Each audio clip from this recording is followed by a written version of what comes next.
Bonsoir.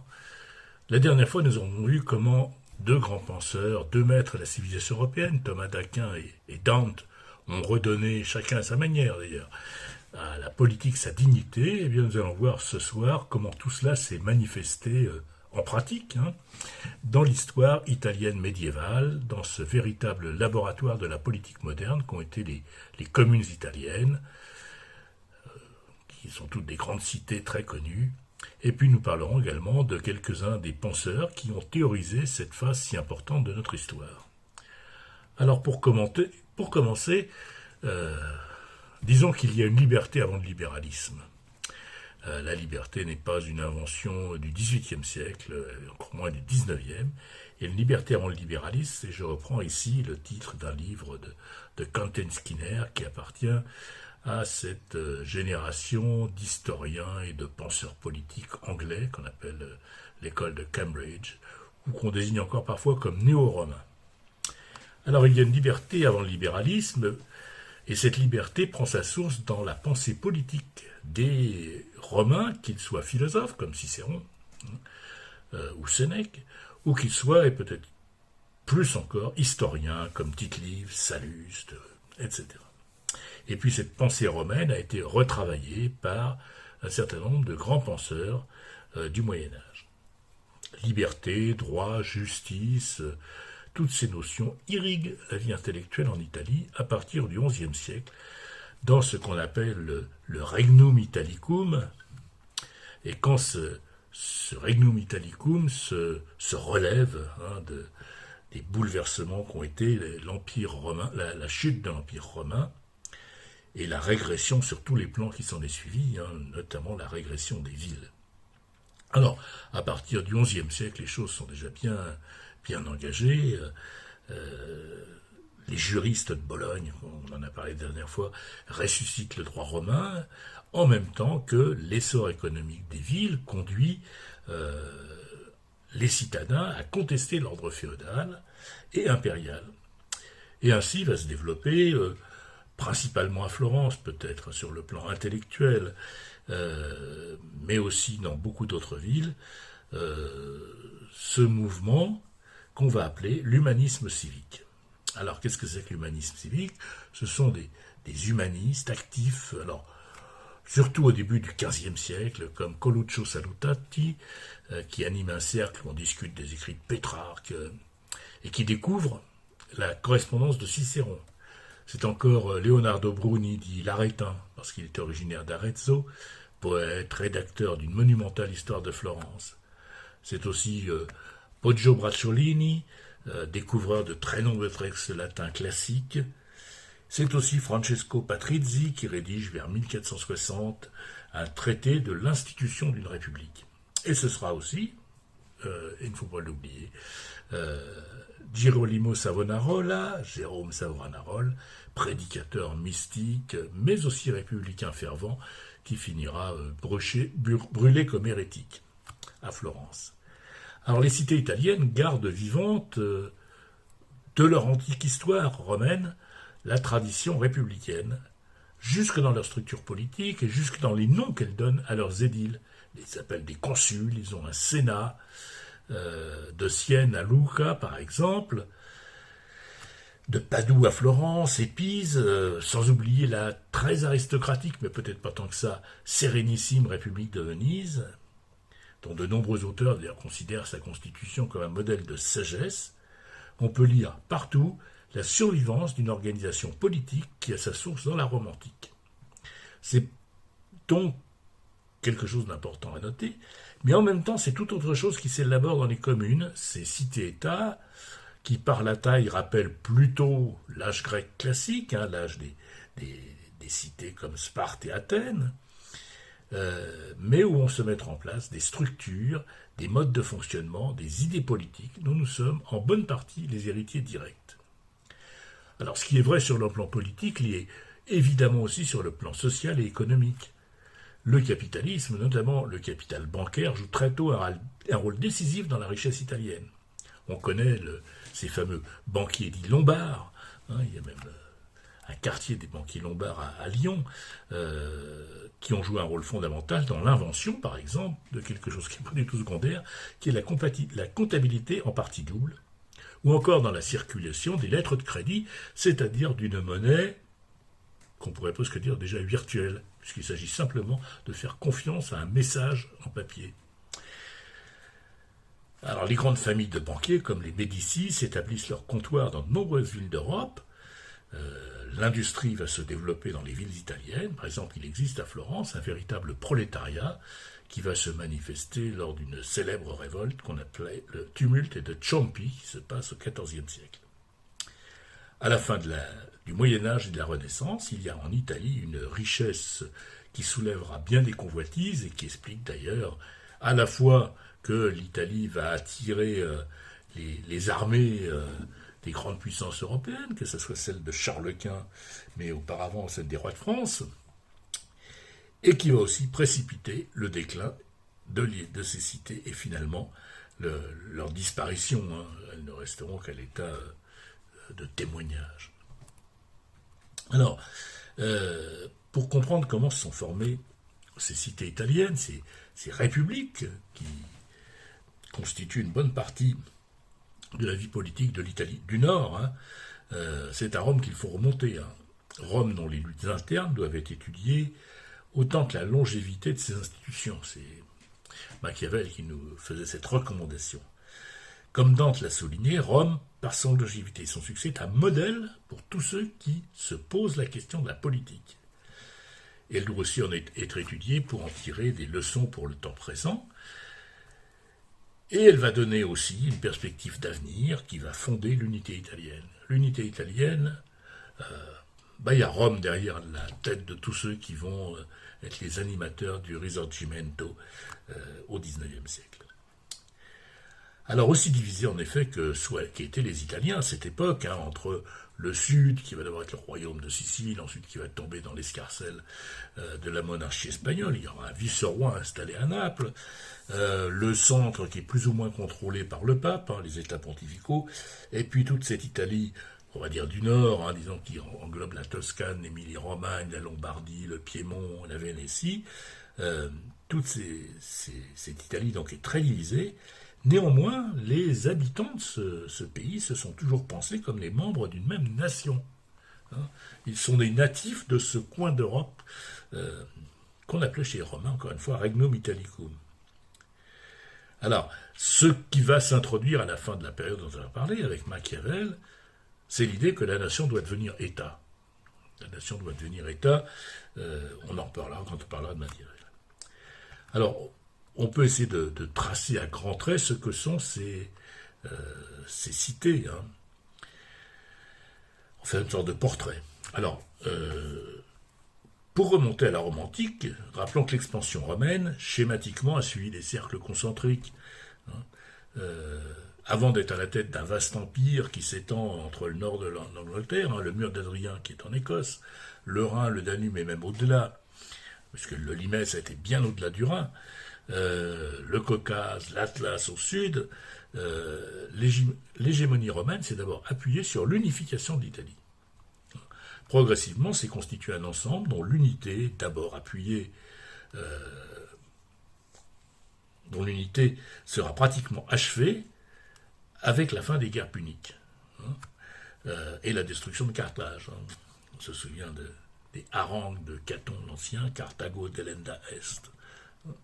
Au début du 1er siècle, donc à la suite du 1er siècle avant notre ère, évidemment, à la suite d'une guerre sociale qui va de 91 à 88 et qui va déchirer la République, eh bien tous les citoyens italiens, donc pas seulement les citoyens romains, vont obtenir la civitas, c'est-à-dire la citoyenneté. En même temps, les villes anciennes qui sont tombées sous la coupe romaine et les villes bâties après la conquête sont administrées sur un modèle qui est décalqué de Rome. Chaque ville a son sénat, ses assemblées populaires. À la fin de la République et sous l'Empire, un citoyen romain est quelqu'un qui a deux patries. Sa patrie juridique universelle, qui est Rome, et sa petite patrie, celle de la ville, de la région où il est né, où il a sa famille. On peut prendre un exemple fameux. Marcus Tullius Cicero, Cicéron, est issu d'une famille qui est originaire d'Arpinium, hein, c'est dans la région de Naples, c'est en compagnie, qui a obtenu la civitas au IIe siècle. Hein. Donc voilà, quelqu'un qui est totalement étranger à Rome, hein, c'est une sorte de napolitain, eh bien il va devenir un homme politique majeur de Rome, outre le fait d'être un grand penseur, grand philosophe. Hein. À la fin de la République, et avec le développement de l'absolutisme de l'État, il est vrai que l'autonomie de toutes ces villes, cette administration décalquée de Rome va devenir assez formelle, puisque l'État romain, et bon, c'est pas notre propos, mais ça mériterait une longue étude, a été un grand État bureaucratique, hein, avec un système qui permettait à l'empereur de faire passer ses édits dans tout l'Empire assez rapidement, hein, et puis avec une bureaucratie assez tatillonne. Hein. Eh bien, donc, avec le développement du despotisme impérial, hein, on peut le dire, l'autonomie des cités va devenir assez formelle, mais les structures vont demeurer. À la fin de l'Empire romain, avec les invasions barbares, vont réduire drastiquement la population des villes italiennes. Hein. De nombreux habitants sont réfugiés à la campagne, tout simplement. On estime à 7 millions la population de l'Italie sous Auguste, hein, et elle sera, vers le Xe siècle, d'environ 5 millions. L'Italie a perdu 2 millions d'habitants entre l'un de ses sommets, qui était le règne d'Auguste, et le milieu du Moyen-Âge. Alors, une fois corrigées les surestimations pour l'époque classique et les sous-estimations pour l'époque médiévale, on pense que Rome passe de 800 000 habitants, hein, certains chiffres disaient jusqu'à 2 millions, hein, sous les Antonins, à moins de 100 000 pendant le Haut Moyen-Âge, ce qui est tout à fait considérable. Hein. Les vaches allaient paître sur le forum. Hein. Voilà. La dislocation de l'Italie sous le coup des invasions est accentuée par ce qui reste de pouvoir à l'empereur, qui est désormais établi à Constantinople, c'est-à-dire ça va redevenir Byzance. Hein. Et lorsque Justinien délivre l'Italie d'Écho, au VIe siècle, son fils Justin la réorganise en la privant de toute unité politique. Hein. L'Empire est désormais transféré à l'Est, et il va se débrouiller pour qu'il n'y ait pas d'unité politique italienne. Alors la domination lombarde va s'établir sur tout le nord et le centre de l'Italie, mais va rester très instable. Hein. Les principales villes manifestent d'ailleurs une résistance sérieuse aux envahisseurs. Et certaines même d'ailleurs restent en dehors de leur pouvoir. Hein. C'est le cas de Venise. Venise s'est créée dans cette improbable lagune pour échapper aux envahisseurs. Et c'est à cette époque comment commence à s'affirmer le pouvoir de quelqu'un d'important, qui est l'évêque de Rome, qui va profiter du déclin de l'Empire d'Orient, assailli par les Slavons, les Perses, les Arabes, et donc l'évêque de Rome va pouvoir prendre de la place. Mais c'est parce que de l'autre côté, les choses allaient mal que l'évêque de Rome a pris cette place. Il va devenir le chef de l'Église correspondant au territoire de l'ancien Empire romain en Occident. Mais comme toujours, c'est la fortune qui dispose de l'évolution historique. Hein.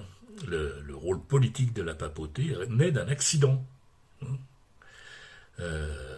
Et ainsi que le rapporte Machiavel, celui qui les papes, hein, leur donna davantage d'importance des affaires italiennes, ce fut le roi des Goths, Théodoric, quand il s'installa à Ravenne. Car Rome étant restée sans prince, les Romains étaient amenés pour se protéger à accorder plus d'obéissance au pape. Voilà. Le pape est devenu ce personnage central de l'Église catholique à la suite d'un accident historique, l'installation des Goths de Théodoric, non pas à Rome, mais à Ravenne. Bon. Alors, quand le pape fait appel au roi franc pour se défendre contre les Lombards, il met en place une configuration de force qui va dominer toute la vie politique italienne pendant plusieurs siècles. Charlemagne et ses successeurs germaniques se réclament de la continuité de l'Empire romain. Charlemagne, c'est le point commun entre l'histoire de France et l'histoire d'Allemagne. Hein. C'est un Allemand pour les Allemands et un Français pour les Français. Donc, ces empereurs qui vont donc reprendre ce titre, hein, d'impérator, c'est le commandant en chef. Hein. C'est pas des rois. C'est très important, je l'ai dit la dernière fois. L'empereur n'est pas un roi, c'est pas un monarque au sens habituel du terme. Ces empereurs se placent dans la continuité de l'Empire romain d'Occident, hein, et ils vont être appelés à la rescousse par le pape à plusieurs reprises.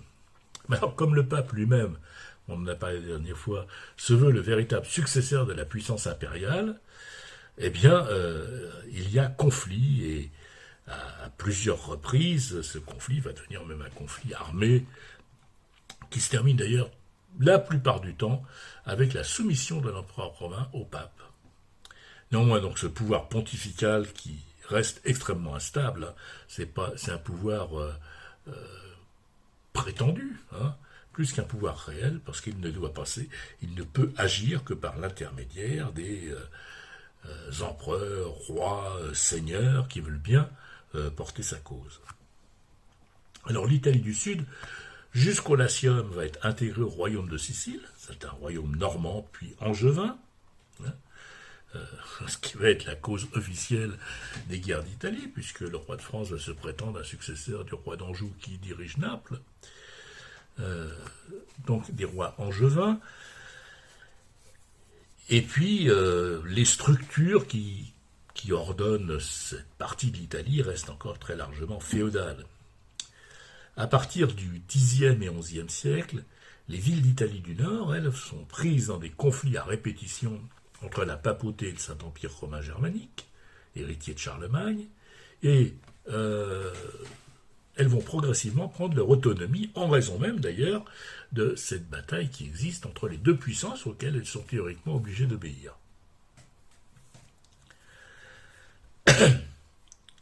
Alors, ces villes donc vont prendre de l'autonomie, elles se fortifient, elles vont se donner leur propre gouvernement sous des formes très variées. Hein, ce sera intéressant de voir les diverses inventions politiques dans toutes les villes d'Italie. Hein.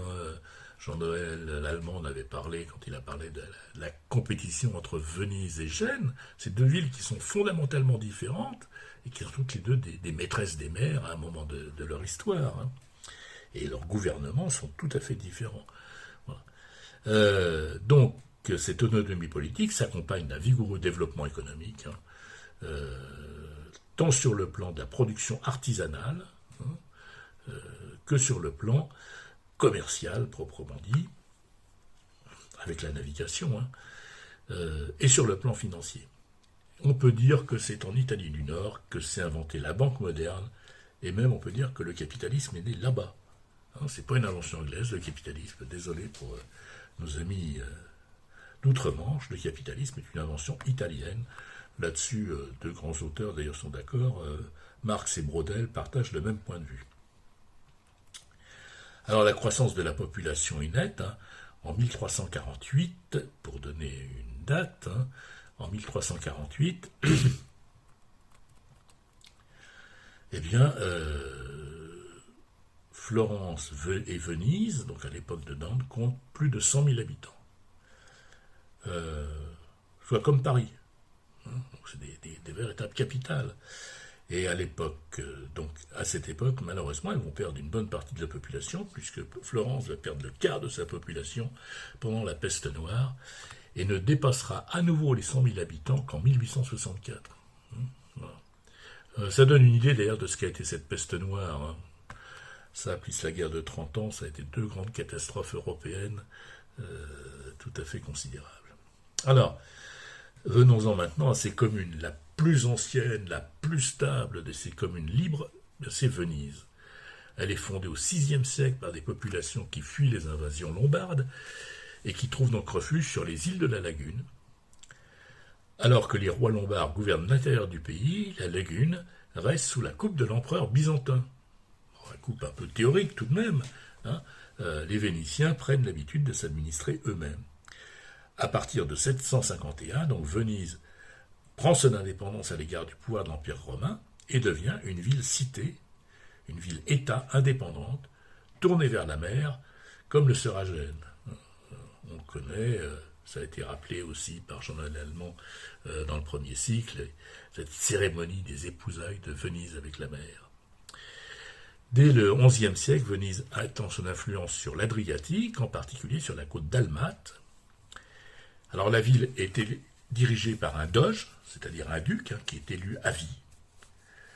Mais au XIIe siècle apparaît un conseil des sages, d'où dérive le conseil majeur et un conseil mineur. Voilà. Finalement va naître le communis venetarium, qui consacre la séparation entre les privilèges personnels du doge et le pouvoir de l'État. Le doge n'est pas un monarque, le doge n'est pas un roi absolu, même un roi relatif, même un roi parlementaire. Le doge a un certain nombre de privilèges parce qu'il incarne la République de Venise, mais le pouvoir d'État, c'est autre chose. Et d'ailleurs, le pouvoir du doge est, dans les faits, extrêmement limité, et l'essentiel des décisions appartiennent à un système extrêmement complexe de conseils. Alors, on a souvent qualifié Venise de république aristocratique, c'est-à-dire de république qui, au fond, ne laissait le pouvoir qu'à la couche supérieure des aristocrates. En effet, le peuple y tient un rôle assez restreint. Alors, il faut quand même dire que jusqu'au XIIe siècle, le doge est élu par le peuple.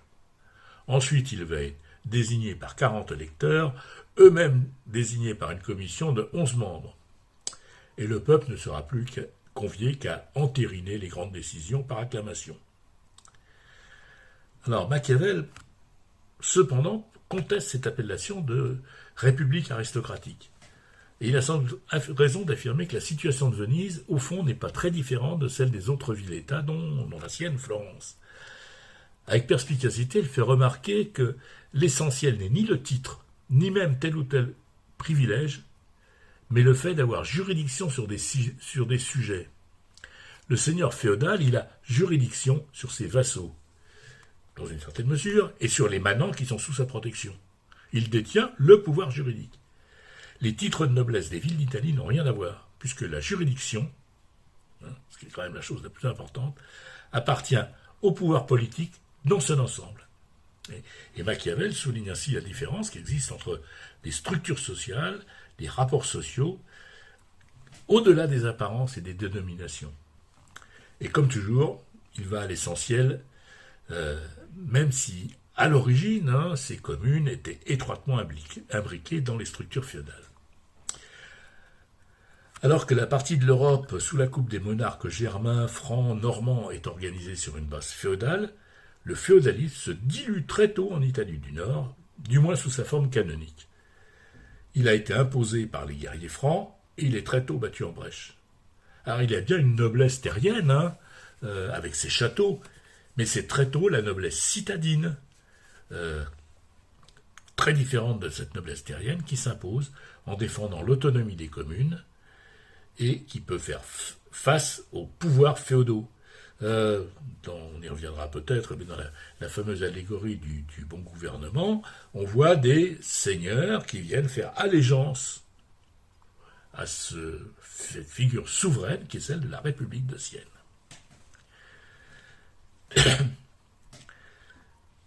Alors, la noblesse donc qui existe en Italie se heurte aux revendications des bourgeois riches, ceux qu'on appelle popolo grasso,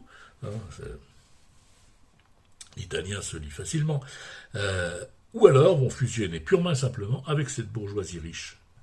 Et donc ce qui apparaît au XIIe, XIIIe, XIVe siècle, c'est une structure, on va dire, proto-capitaliste, bourgeoise, et c'est elle qui domine les villes italiennes.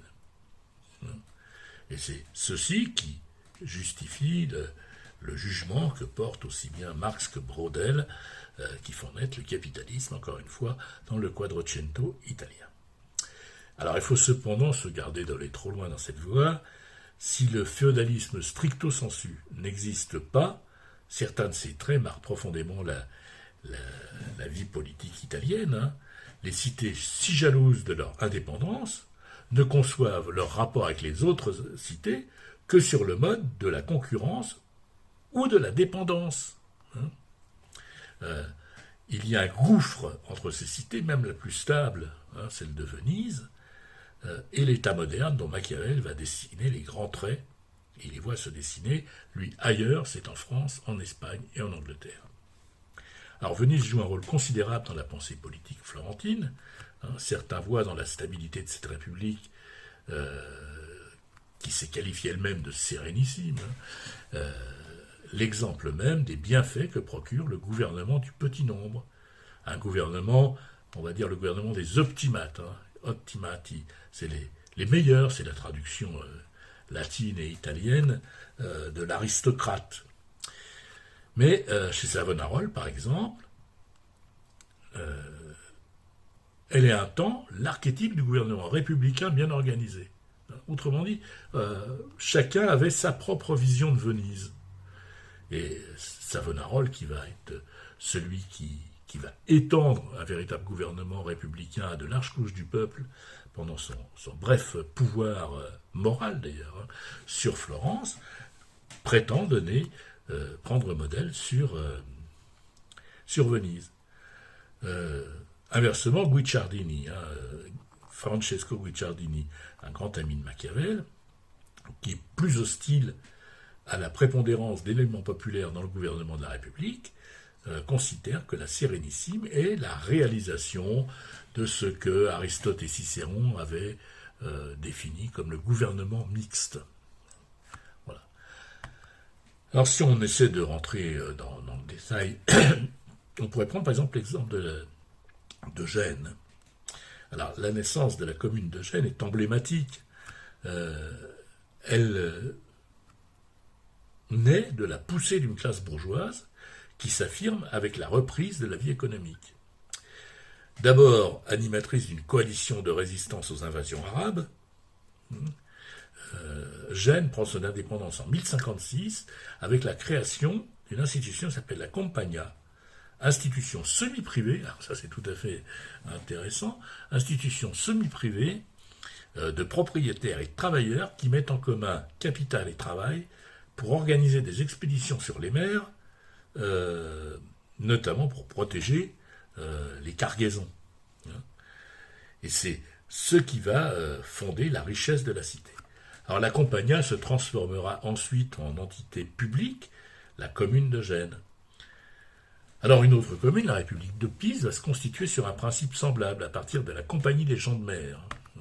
Là encore, je renvoie au travail de Jean Noël dans la première partie de cette année, cette nouvelle année du Cercle Condorcet. Alors, la République, ces républiques ont des fois des institutions tout à fait curieuses qui mériteraient peut-être d'être réfléchies. À Gênes est introduit en 1197 l'institution du podestat. Alors, le podestat, c'est un magistrat, administrateur, qui détient surtout les pouvoirs judiciaires, auxquels les consuls délèguent leur pouvoir. Et bien souvent, le podestat doit être choisi parmi des gens qui sont extérieurs à la ville de Gênes. Pourquoi le podestat doit être extérieur? Parce que tout simplement, étant non pas un citoyen de la ville, il est moins mêlé aux querelles de faction, il va donc être beaucoup plus objectif et beaucoup plus neutre quand il s'agira de trancher. Voilà.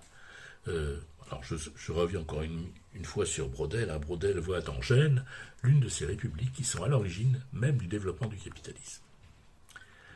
Alors, le cas de Bologne est un peu différent. C'est une ville byzantine, puis lombarde, qui devient indépendante de la lutte contre l'empereur. Et la constitution de Bologne est semblable à celle des autres communes de la région. Elle s'appuie sur 2 ou 4 conseils, un grand conseil et une assemblée générale ou parlement. Pendant un temps plus ou moins long, de nombreuses villes vont prendre ainsi leur indépendance. Demeure d'ailleurs encore aujourd'hui un témoignage un peu folklorique de cette époque, c'est la République de San Marino, qui est toujours formellement indépendante et qui est toujours gouvernée selon des règles qui datent de l'âge des communes. Nous avons 2 capitaines régents qui gouvernent San Marino, qui sont élus pour 6 mois et gouvernent pendant 6 mois la République. Exactement comme les consuls qui étaient élus pour 6 mois. Alors les républiques toscanes sont peut-être les plus emblématiques, en tous les cas les plus connues de ces républiques italiennes. Ce sont d'abord Florence, Sienne, Pise, tant que Pise restera indépendante, alors que Florence établisse son pouvoir sur Pise, Lucca, qui était une ville étrusque d'abord, puis romaine, et qui devient une commune libre en 1160 et s'érige en république indépendante, et restera d'ailleurs indépendante jusqu'en 1799, même si sa constitution, qui était plutôt démocratique à l'origine, va devenir assez oligarchique au début du XVIIe siècle. Les banquiers de Lucca font sa réputation dans toute l'Europe, mais son régime politique, lui aussi, est une source d'inspiration. Hobbes, comme Voltaire, prennent Lucca comme l'archétype du gouvernement républicain. Alors Sienne, c'est encore une autre histoire, c'est une colonie romaine sous Auguste, qui se veut la sœur jumelle de Rome. Une légende prétend qu'elle a été fondée par Rémus, et son emblème est aussi la louve.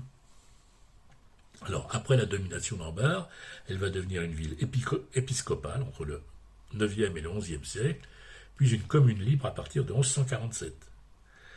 D'abord, c'est un gouvernement à orientation aristocratique, et puis qui devient plus démocratique vers 1270. Le Conseil des Neufs, qui est établi dans le Palazzo Pubblico, au centre de cette grande place de Sienne, est plus nettement sous la pression du popolo. C'est d'ailleurs pour ça que les sages étaient cloîtrés dans le palais. Ils restaient 6 mois enfermés, ils n'avaient pas le droit de sortir, précisément pour échapper un petit peu à cette pression du popolo. En 1337-1340, Ambrogio Lorenzetti a peint dans la salle des Neufs une vaste fresque qui est connue sous le nom de fresque du bon gouvernement, le Buon Governo, et qui est une sorte de résumé de la philosophie politique de la République de Sienne. Alors Sienne est d'ailleurs la grande rivale de Florence, tout comme Pise, qui va être conquise, comme je l'ai dit, par Florence. Même Rome n'échappe pas au mouvement. C'est pourtant déjà bien plus au sud. Au XIVe siècle, alors que les papes sont en Avignon, Cola di Rienzo, de son vrai nom Niccolo di Lorenzo, fils d'un aubergiste et d'une lavandière, nourri de littérature latine et de rêves de gloire, entreprend de restaurer l'antique splendeur de Rome. Après diverses démarches infructueuses en direction du pape, Cola di Rienzo réunit le peuple au Capitole et se fait proclamer libérateur de la République.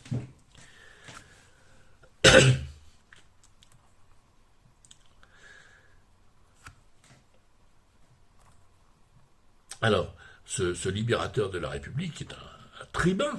Il reprend d'ailleurs ce titre de tribun. On sait qu'à Rome, le tribun est un personnage important, un personnage sacré. Il a pratiquement les pleins pouvoirs. Il fait adapter une nouvelle constitution, et les deux grandes familles dont la querelle mine Rome depuis des décennies, les Orsini et les Colonna, sont chassés de Rome.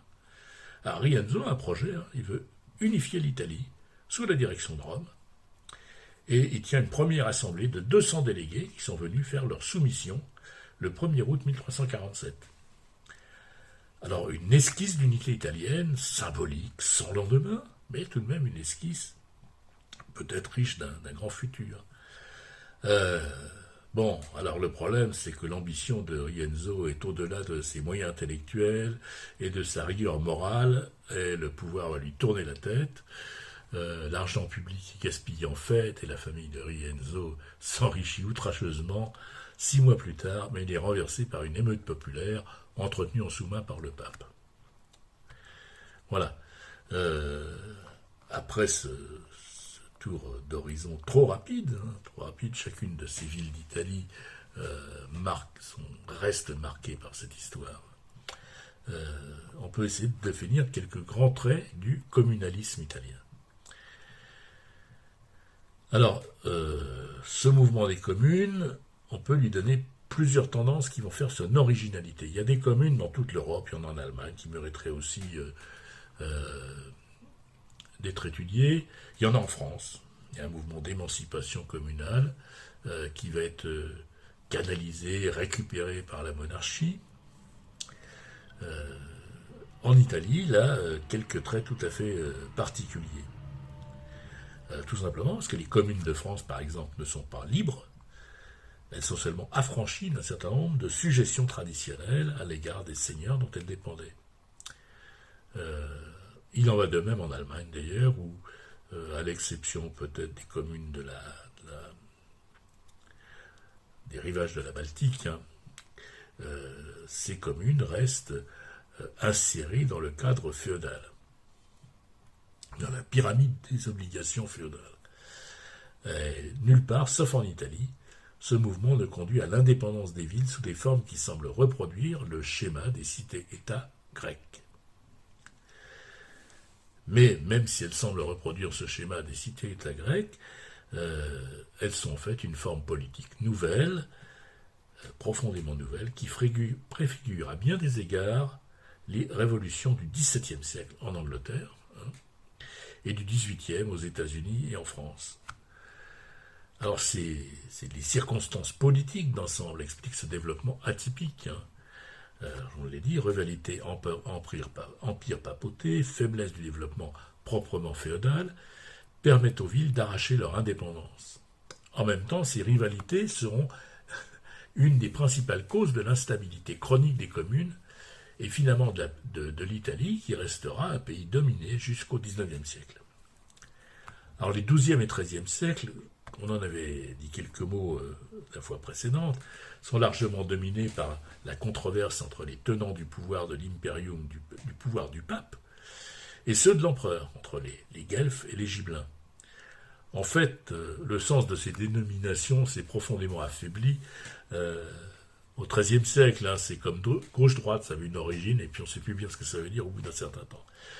Mais les partis demeurent, bien que les motifs de leur hostilité soient perdus dans le souvenir. Certaines villes deviennent plutôt guelfes, c'est le cas de Florence, alors que d'autres se tournent beaucoup plus du côté de l'empereur. Et ces tendances demeurent bien au-delà des circonstances particulières qui les ont fait naître.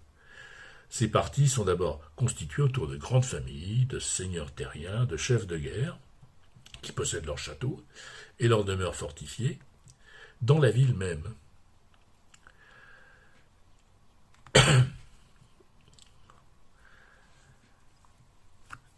Alors ces grandes familles ont toute une clientèle qui forme la masse du parti. Le parti des Guelfes, c'est des chefs et puis des clients. Il ne faut pas du tout imaginer que c'est une structure de classe. Et ces partis ne renvoient pas non plus à des idéologies très différentes. Ce sont des partis. Qu'est-ce qui peut-être leur ressemble le plus aujourd'hui ? Eh bien, c'est peut-être le système politique américain.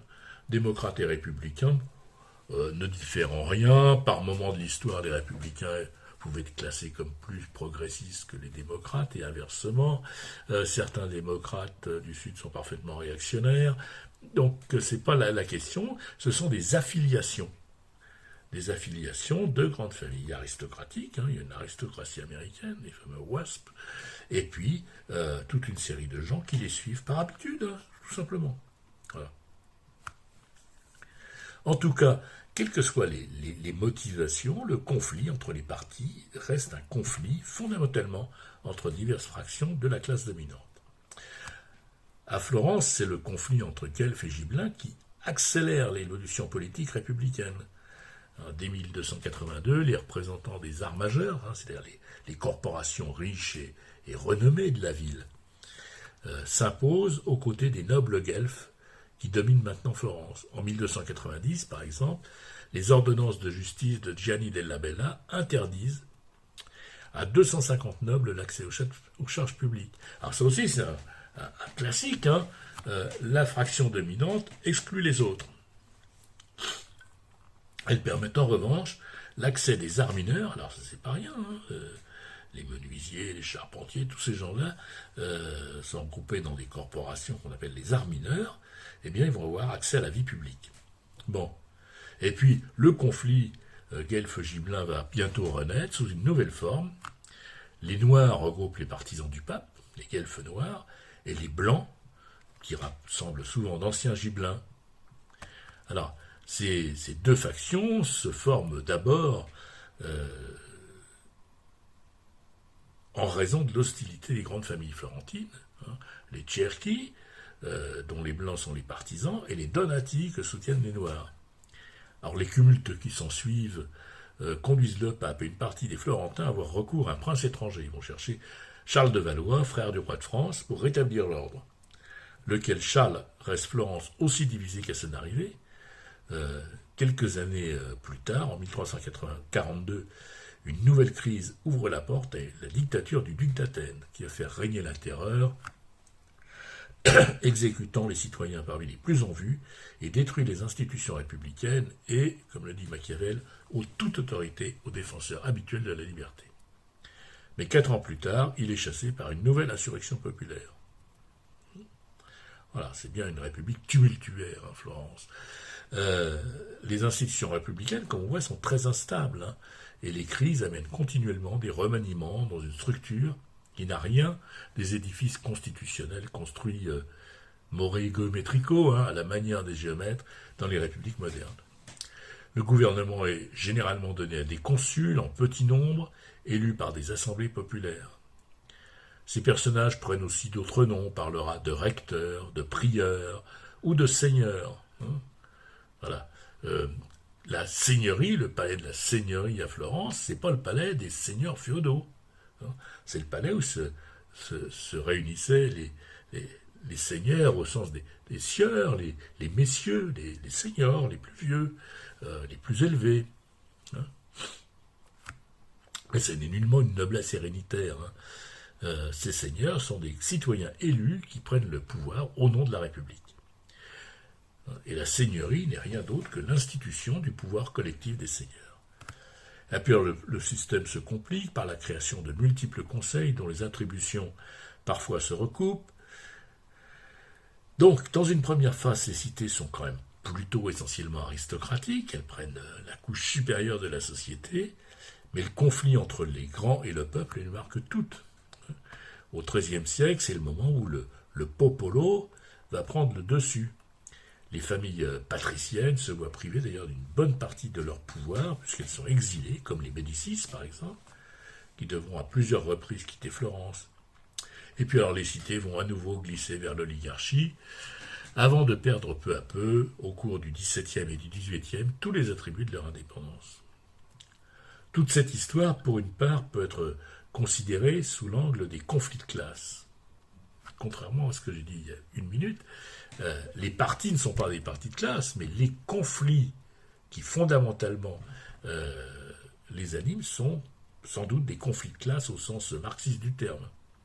En tout cas, à la lecture de Machiavel, il est absolument clair que c'est ça la bonne clé d'interprétation. Machiavel dit pour l'histoire jusqu'à nos jours l'histoire des classes, mais au fond il aurait pu le dire. Et il le dit quasiment, puisqu'il dit que l'histoire, c'est l'histoire des conflits entre les grands et le peuple. Alors, en même temps, il faut se garder de trop projeter sur ces conflits les catégories modernes de la politique. Le popolo, qui intervient fréquemment et parfois violemment sur la scène publique, a du mal à se représenter lui-même. Hein, mais peut-être qu'on n'est pas sorti de ça. En réalité, il est profondément divisé entre la partie supérieure, constituée par la bourgeoisie riche, hostile aux nobles, mais qui généralement veut gouverner. D'autre part, les petits artisans, ce qu'on appelle le popolo minuto, et enfin les pauvres, notamment les ouvriers, que Machiavel appelle le plus souvent la plèbe. Hein.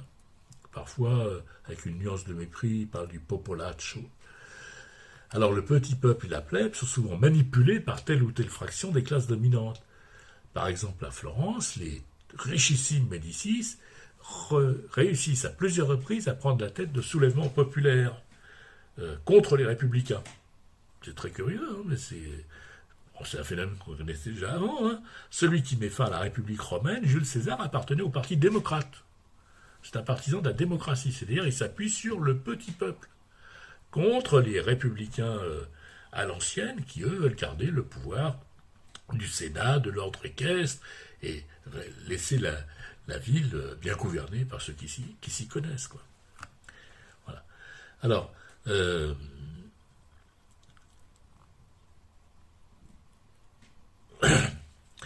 donc les démocrates qui agitent le peuple ne sont pas nécessairement les meilleurs garants de la liberté. Là aussi, peut-être qu'on a des choses à regarder à notre époque.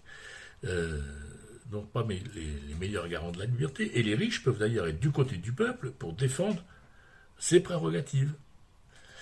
Et c'est peut-être cet aspect-là de la vie politique italienne médiévale qui est encore extrêmement important pour nous aujourd'hui. Parce que peut-être que au fond, nous sommes en train de retrouver, après une longue parenthèse, ce qui a constitué l'essence même de la politique quand il y a politique, hein, c'est-à-dire quand il y a lutte pour le pouvoir et quand le pouvoir peut être contesté. Voilà. Bon, alors, il y a cependant un exemple intéressant dans tout cela, et presque atypique et anachronique, hein, c'est la révolte des Tchampi. Les Tchampi, c'est un surnom que leur avaient donné les soldats français qui occupaient à ce moment-là Florence.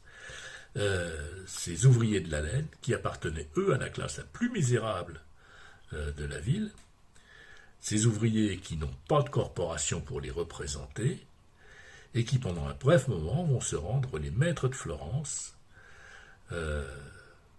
dans un mouvement qui préfigure sans aucun doute l'insurrection des Canuts de Lyon en 1831 ou la Commune de Paris en 1871. Alors,